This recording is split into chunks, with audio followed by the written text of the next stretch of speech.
Immediately after the prayer of the day, we sit down and prepare for the reading of the first lesson. The first lesson is normally from the Old Testament, but sometimes can be from one of the pastoral letters, one of the letters of the New Testament.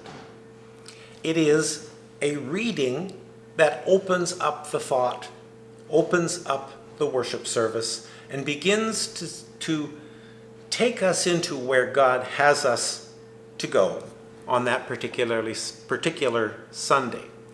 We have a set of readings, and these come from the Revised Common Lectionary, something we share with other churches, where we have a set of readings that take us through the Scripture over the course of 3 years, covering most of the Bible.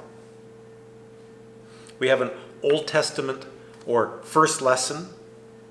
We have a psalm, which always comes from the book of Psalms, and we have a New Testament lesson, a second lesson. Then we pause. But it is important to note that we have been moving about in this worship service.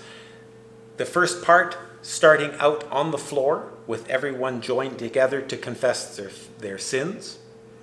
And then we moved up to the altar. And now we are at this lectern, this reading desk, where we hear the lessons read. Not doing everything from the same place keeps our attention moving about and also emphasizes that certain things have different emphases and different importance within the rite. Things we do at the altar are gathered around the space of God's presence. Things that we do down on the floor all together emphasize that we are all one, that the pastor is one of the people, and that we do these things together. And when we set the book, the Bible, on this special stand for reading, it shows that this is something of unique importance in our lives. These readings, these lessons, are something that center us in God's will and that speak into our reality and speak into our lives in a profound way.